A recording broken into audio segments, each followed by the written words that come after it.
안녕하세요. 써난코딩 써입니다. 오늘은 프로그래밍 101 그 두 번째 시간인데요. 자, 우선 강의가 좋으신다면 좋아요 버튼, 구독 버튼, 그리고 엄지손가락 버튼 꼭 눌러주세요. 네. 자, 오늘은 두 번째 시간을 할 거예요. 그에 앞서서 첫 번째 시간 한번 복습 한번 가져볼게요. 자, 우리가 어쩔 수 없이 버그가 없는 코딩을 짜기가 너무 어렵다라고 이야기를 해드렸어요. 첫 번째 시간에. 그래서 어떻게 해야 되냐? 자, 그래서 우리가 버그 없는 코드를 짜기 위해서 버그를 쉽게 발견할 수 있는 코드를 짜야 된다. 즉, 가독성이 있는 코드를 짜야 된다라고 말씀드렸어요. 자, 지난 시간에 그래서 가독성 있는 코드를 짜려면 어떻게 해야 된다고 그랬어요. 자, 함수를 잘게 쪼개야 된다. 자, 함수를 어떻게 쪼개자? 자, 구체적인 거에서 구체적인 거랑 추상적인 거랑을 쪼개자. 자, 말씀드렸죠. 자, 구체적, 추상적 말씀드렸어요. 자, 그래서 우리가 어떤 걸 업데이트라는 코드 한번 봤어요. 자, 업데이트라는 코드를 봤죠. 자, 업데이트라는 코드를 봤는데, 자, 이렇게 업데이트를 해가지고 뭐 한 100라인 이렇게 적는 게 아니라 이거를 쪼개가지고, 자, 뭘 업데이트해? 자, 데이터를 업데이트하자. 자, 맨 처음에 데이터를 업데이트하자. 그리고 디스플레이를 업데이트하자. 뭐 이런 식으로 해서 나눴어요. 그쵸? 그럼 디스플레이를 어떻게 업데이트 할 거야? 자, 화면을 만들자. 자, HTML 만들고, 자, 그 다음에 HTML을 그 엘리먼트에 반영하는, 자, 뭐,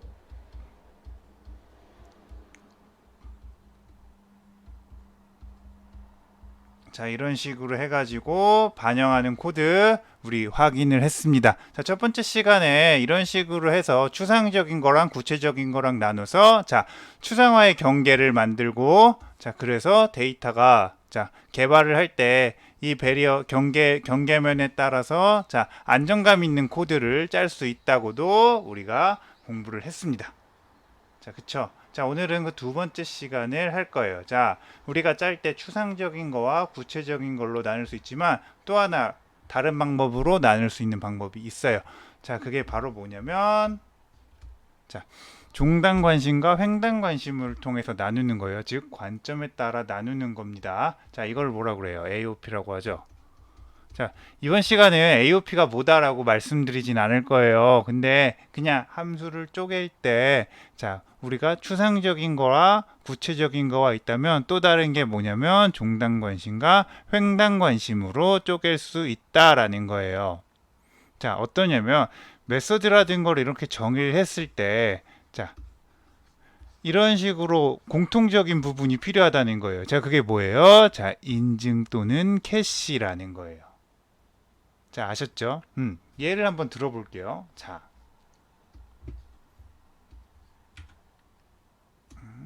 예를 한번 들어볼게요. 자, 볼게요. 우리가 뭔가 업데이트를 하는데, 자, 업데이트 데이터 뭐 이런 식으로 할 수 있지만, 자, 업데이트 데이터에 보면은 우리가 인증이라든지 이런 것을 해야 될 필요가 있어요. 그러면은, 자, 업데이트 할 때만 하나요? 뭐 다른 거 로그인 할 때도 필요하고, 뭐 이런 것 저런 거 할 때도 필요하죠? 자, 그러면은 이거를 따로 메소드로 빼서 우리가 그 함수를 쪼갤 수 있다라고 말씀을 드리는 거예요. 자, 다른 예제를 한번 볼게요. 자, 다음 예제 볼게요. 자, 이게 뭐냐면 우리가 어떤 데이터를 갖고 와야 되는 거예요. 자, 우리가 어떤 데이터를 갖고 와야 되는데, 자, 데이터를 갖고 왔을 때 맨날 서버에서 데이터를 갖고 오면 어떻게 돼요? 자, 성능상 자, 하락이 발생하는 거예요. 자, 왜냐하면 네트워크에 대해서 뭔가 갔다 오는데 시간이 걸리잖아요. 자, 그러면 우리가 어떻게 구현해요? 첫 번째는 자, 네트워크를 통하지 않고 로컬에서 해당 데이터가 있는지 확인을 하는 거예요. 자, 그 해당 데이터가 없으면 자, 서버를 통해서 데이터를 구하는 거죠. 자, 이런 식의 코드 많이 할 수 있잖아요. 자, 이게 뭐예요? 캐시예요. 그쵸? 우리가 어떤 데이터의 성능적 향상을 위해서 데이터를 로컬에다가 저장을 해서 자, 다음번에 사용했을 때는 훨씬 더 빠르게 데이터를 사용할 수 있게끔 하는 부분이에요. 자, 이런 부분도 우리가 쪼갤 때 자, 여러 가지 이런 거를 한 번에 쓸 수도 있지만 이런 것을 함수 형태로 서로 쪼개 가지고 자, 그 데이터 그 함수를 좀 더 잘게 쪼갤 수 있는 한 가지 방법이 있습니다. 자, 그러면 우리가 이제 두 가지 방법에 대해서 공부를 했어요. 자, 추상적인 거와 구체적인 거를 쪼개는 방법에 대해서 구분했고요. 그 다음에 횡단관심과 종단관심으로 나누는 부분을 자, 우리가 확인을 했습니다. 자, 이렇게 보면은 자, 우리가 처음 시작할 때 조금 어려울 수가 있어요. 그래서 한 번 더 정리를 한번 해드릴게요. 자, 처음 시작할 때 어떻게 해야 되냐? 관련 있는 코드를 문단으로 나눈다. 이게 뭐냐면은 우리가 한 100라인 정도 되는 코드가 있다라고 가정을 합시다. 자, 아까 전에 우리가 처음 예제에서 했던 자, 뭐 업데이트 디스플레이라든지 업데이트 데이터라든지 이런 게 있다라고 쳐요. 근데 우리가 100라인 어떻게 돼 있어요? 자, 이 부분은 업데이트 데이터일 수도 있고 이 부분은 업데이트 디스플레이고 또 업데이트 데이터 또 업데이트 디스플레이 뭐 이런 식으로 서로 구분이 나눠져 있을 수가 있어요. 자, 그러면은 처음에는 뭐냐? 관련 있는 코드를 묶어주는 거예요. 자, 일단은 여기가 만약에 디스플레이에 대한 내용이고 여기가 데이터에 대한 내용이고 여기가 또 디스플레이에 대한 내용이고 여기 또 데이터에 대한 내용이다 라면 이 데이터하고 디스플레이를 서로 묶어주는 거예요. 자, 그래서 코드를 move 라인에서 자, 디스플레이 여기다 놓고 데이터를 이렇게 서로 묶어주는 거예요. 그래서 나중에 어떻게 되게 자, 디스플레이 코드는 디스플레이에 데이터 코드는 다 데이터에 이런 식으로 서로 묶어주는 거예요. 자, 아시겠죠? 자, 그런 식으로 묶은 다음에 그 다음에 어떻게 해야 되냐? 자, 그 문단에서 사용하고 있는 변수를 위에다가 정의를 하는 거예요. 자, 우리 아까 전에 이제 문단을 두 개로 나눴어요. 자, 이제 데이터를 위에다가 넣었다고 칩시다. 그리고 여기는 디스플레이를 이렇게 놨다고 쳐요. 자, 그러면은 우리 데이터 여기에서 사용하고 있는 뭔가 변수들이 있을 수도 있어요. 뭐 있을 수 있죠. 여러 가지 변수들이 있을 수 있어요. 그리고 디스플레이에 사용하는 뭐 HTML이라든지 뭐 이런 변수들이 있을 수 있어요. 그러면은 이 변수를 여기 위에다가 서로 위에다가 정의를 하게 되는 거예요. 자, 아셨죠? 자, 그 다음에 뭐예요? 이것을 함수로 변경을 합니다. 그러면 이걸 이렇게 묶어서 함수로 만드는 거예요. 자, 이것도 이걸 이렇게 묶어서 함수로 만드는 거예요. 자, 그리고 그 다음에 어떻게 하냐? 이거 4번은 좀 어떻게 보면은 반드시 꼭 그래야 할 필요는 없지만 웬만하면 자, 이렇게 4번까지 해주면 좋아요. 함수를 메소드에서 정적 함수로 변환한다. 즉 this와 관련 없게 만드는 거예요. 자, 아셨죠? 자, 이게 왜 그러냐면 자, 함수에 어떤 함수가 있다고 칩시다. 내가 어떤 디스플레이, 업데이트 디스플레이라는 게 있다고 칩시다.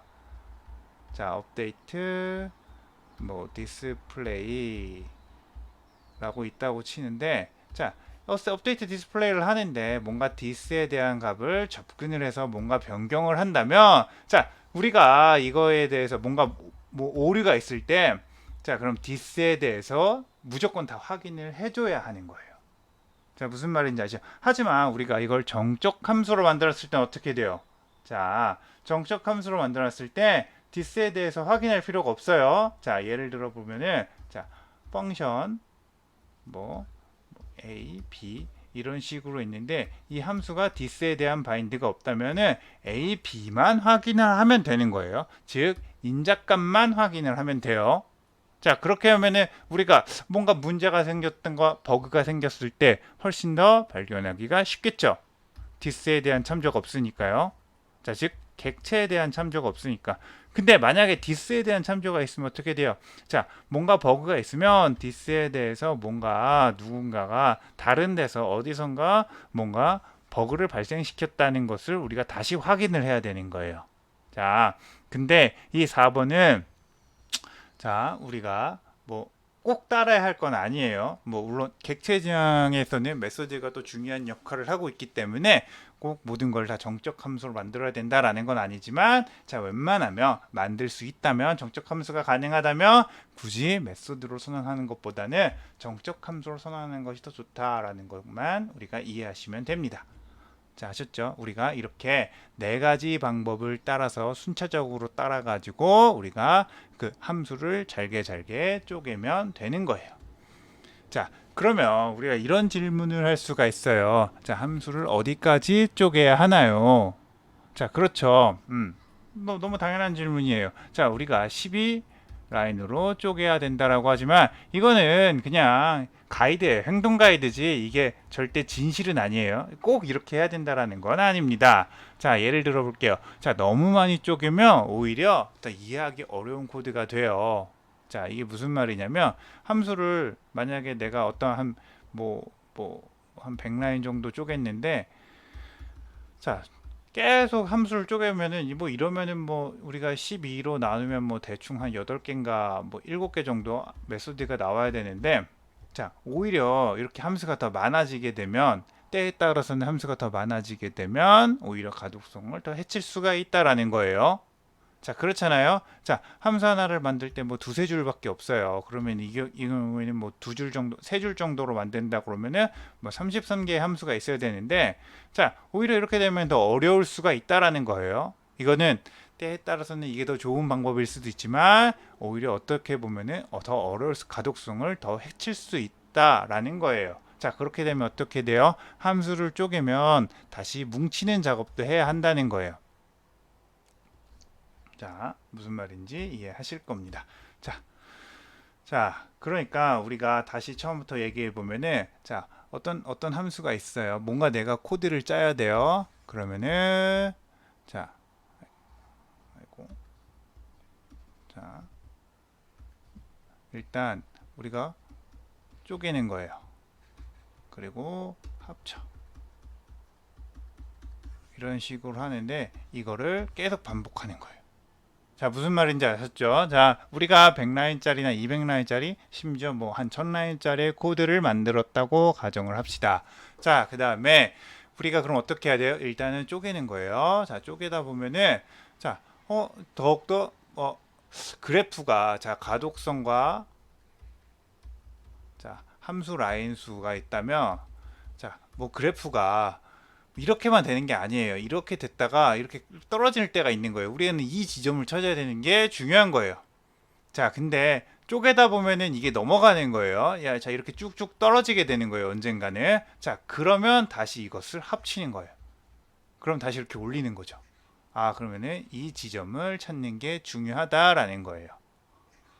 자, 무슨 말인지 아죠? 그리고 쪼갤 때도 우리가 여러 가지 방법으로 쪼갤 수 있다라고 그랬어요. 추상적과 구체적과 그 다음에 종단과 횡단으로 쪼갤 수 있다라는 거예요. 자, 그러면은, 자, 우리가 이것도 여러 가지라고 했죠. 방법이 상향식과 하향식이 존재한다라고 했어요. 자, 그러면은 우리가 쪼갤 때, 자, 이 방법과 이 방법과 이 방법을 다 사용해서 코드를 계속 쪼개는 거예요. 자, 아셨죠? 그럼 코드를 쪼갰어요. 그러면은, 자, 점점 내려가고 있어. 그럼 어떻게 해야 돼요? 다시 합치는 거예요. 그럼 다시 올라갈 거죠. 그럼 다시 넘어가서 다시 또 어려워질 수도 있어요. 다시 또 가독성이. 그러면 다시 쪼개서 다시 올리는 거예요. 그래서 우리가 왔다 갔다 하면서 이 지점을 찾는 것이 중요하다라는 거예요.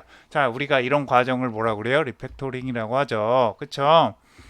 자, 그러면 이렇게 질문할 수도 있습니다. 자, 코드를 짤 때 리팩토링을 얼마만큼 해야 되냐라는 질문이에요. 자, 얼마만큼 해야 돼요? 자, 쪼개고 뭉치는 과정을 계속적으로 진행을 한 거예요. 근데 더 이상 코드가 변경할 내용이 없을 때까지 계속 진행하는 거예요. 이게 무슨 말이냐면, 자, 쪼개고 우리가 뭉쳤어요. 이렇게 했는데 쭉 계속 우리가 아까 전에 그 방법에 따라서 계속 진행을 했는데 더 이상 코드가 변경되지 않는 지점이 있어요. 자, 그러면 우리가 우리가 실력이 부족할 수도 있어요. 때론. 하지만 우리는 하지만 이 코드에 대해서는 최선을 다한 거죠. 자, 우리가 실력이 부족하거나 이럴 수도 있으니까 자, 만약에 계속 진행을 했을 때 더 이상 변경되지 않고 계속 같은 제자리만 쳇바퀴 돌듯이 반복된다 라고 가정하면 딱 거기서 멈춰 주시면 되는 거예요. 자, 아셨죠? 자, 그러니까 이 코드를 어떻게 해야 되냐? 뭐 두 번, 세 번 해야 되냐? 이게 아니에요. 자, 우리가 쪼개고 뭉치는 작업을 계속 진행을 했을 때, 자, 계속 진행을 했을 때 더 이상 코드가 변경되지 않을 때까지, 더 이상 코드가 변경되지 않을 때까지 하는 거예요. 아셨죠? 자, 그럼 이거 시간이 오래 걸려요, 적게 걸려요? 굉장히 오래 걸려요. 그쵸? 근데 우리가 자, 그 개발을 처음 시작하는 분이라면 꼭 이 과정을 반복적으로 진행을 해 주셔야 돼요. 자, 그래야 코드가 조금씩 발전을 하게 되는 거예요. 자, 아셨죠? 그리고 우리가 여기서 이렇게 멈췄어요. 그럼 이제 끝이야. 끝이라고 생각할 수 있는데 그게 또 아니에요. 자, 여기서 우리가 계속 반복을 했지만 어느 지점에서 멈췄다고 하지만 거기서는 지금 현재 상태에서는 그만둘 수 있지만 자, 미래에 내가 1년 뒤나 또는 뭐 짧게는 6개월 뒤에 다시 해당 코드를 봤을 때 다른 방법이 생길 수도 있어요. 자, 우리가 코드를 쪼개고 뭉치는 거에 대해 익숙해지면 다른 관점이 더 생길 수도 있어요. 아, 이런 식으로 하면 더 좋다더라. 이런 식으로 하면 더 좋은데? 라는 게 있을 때인데, 그때가 되면, 자, 해당 코드를 봤을 때 부족한 점이 보이실 거예요. 그러면 그때도 또 계속적으로 코드를, 자, 리팩토링을 진행을 해주시면 되는 거예요. 자, 무슨 말인지 아실 겁니다.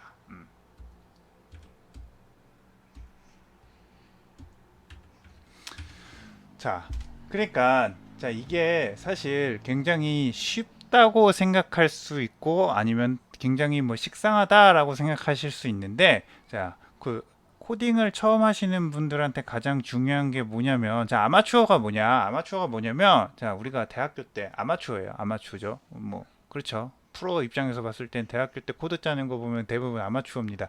자, 보통 그 교수님들이 이제 숙제를 내줘요. 과제를 내주죠. 과제를 내주면 우리 만들고 끝이에요. 그쵸? 과제를 딱 내줬어. 그러면은 딱 만들고 완료, 제출. 그쵸? 자, 이건 아마추어라는 거예요. 그쵸? 근데 프로는 뭐예요? 자, 과제가 어딨어요. 그쵸? 프로젝트가 이제 진행을 한단 말이에요. 그쵸? 이제 프로젝트 진행하면 완료하면 끝이에요? 아니에요. 완료하면 끝 아니에요. 우리 다시 버그 수정해줘야 돼요. 그쵸? 버그 수정해주고 뭐 이런 식으로 해서 또 해요. 또 다른 프로젝트 시작하는데 뭐 다른 기반에서 프로젝트 하나요? 자, 했던 거 계속 진행해서 다른 거 하는 거예요. 뭐 스펙 추가되고 아니면 스펙이 제거되고 아니면 뭐 스펙이 변경된다든가 그거 작업 계속 해주는 거예요. 자, 아마추어일 때는 자, 무슨 과제 한번 진행하고 끝났으니까 이 과제 뭐 이상하게 짜도 크게 문제는 없는 거예요. 하지만 이제 프로의 상황에서는 자, 프로젝트 같은 거 계속 진행을 할 겁니다. 근데 같은 기반에서 프로젝트를 진행을 할 거기 때문에 자, 잘못 짰어요. 그러면은 이게 끝이 아니라 그 프로젝트나 그 해당 코드를 꾸준히 지속적으로 자, 수정하거나 변경을 해야 되는 거예요. 자, 뭐 변경하면 버그가 발생을 하지 않냐? 아니에요. 변경하면 변경할수록 코드는 계속 버그가 생기고 문제가 생겨요. 그래서 우리가 뭐 속된 말로 부채가 쌓인다라고 하는데 자, 이제 여러분들은 계속 아까 전에 뭉치고 쪼개는 작업을 계속 진행을 해 주셔 가지고 자, 이런 부채가 쌓일 것 같은 그런 코드를 조금씩 줄여나가는 거예요. 어떻게? 자, 이런 식으로 계속 반복을 통해서 리팩토링을 진행을 하시는 거예요. 자, 아셨죠? 자, 이 훈련 방법이 때로는 고되고 어려울 수도 있어요. 그리고 시간도 많이 걸리고요. 근데 제가 말씀드리는 것은 이 방법을 최소 1년 정도 하신다면 1년, 뭐 2년 정도 하신다면 자, 성과가 꼭 나옵니다. 진짜 좋은 방법이에요. 제가 장담하는 좋은 방법. 어떻게 하냐? 자, 이제 내가 어떤 코드를 짜는 거예요. 어떤 코드를 짜고, 자, 이 코드를, 자, 쪼개고 뭉치는 걸 계속 반복하는 거예요. 방법은 제가 아까 전에 말씀드렸던 것처럼 쭉 반복하는 거예요. 그거를 1년, 2년간을 하는 거예요. 같은 코드를 해도 되고 아니면 조금씩 다른 코드를 해도 됩니다. 자, 물론 자, 우리가 실질적으로 업무에 들어가면 시간이 없어요. 그렇죠? 업무에 들어가면 시간이 없어요. 그래서 뭐 업무에 들어갔는데 바빠 죽겠는데 이걸 어떻게 하냐? 아, 솔직히 저도 이해를 합니다. 그러나 우리가 더 좋은 개발을 하고 더 좋은 프로그래머가 되기 위해서는 자, 업무 외 시간에 일단은 해야 돼요. 자, 일단 우리가 시간 투자를 하셔야 되는 거예요. 시간 투자를 하셔야 되는 거예요. 물론 야근비 주고 하면 제일 좋은데 야근비도 안 준다고 그러면 어쩔 수 없이 그냥 우리가 시간 투자해서 1, 2년간 이런 식으로 훈련을 하는 거예요.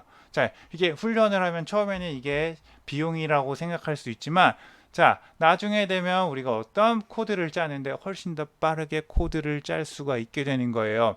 자, 그리고 말씀드렸듯이 디버깅이 훨씬 더 편리하게 되기 때문에 문제가 생겼을 때 디버깅을 재빨리 할 수가 있게 되는 거예요. 자, 그러면은 자, 업무 시간에 조금 여유가 생긴다는 거예요. 자, 아셨죠? 업무 시간에 조금은 여유가 생겨요. 자, 그렇게 되면 자, 그 시간에도 또 이 방법을 꾸준히 훈련을 하는 거예요. 자, 이런 식으로 하다 보시면 여러분은 자, 몇 년 안에는 그래도 회사에서 좀 그래도 그 좋은 실력을 가진 사람이 될 수 있을 거예요. 자, 오늘은 여기까지 진행하도록 하겠습니다. 자, 도움이 되셨으면 좋아요, 그 다음에 그 구독 버튼 꼭 눌러주세요. 자, 오늘은 이만. 안녕.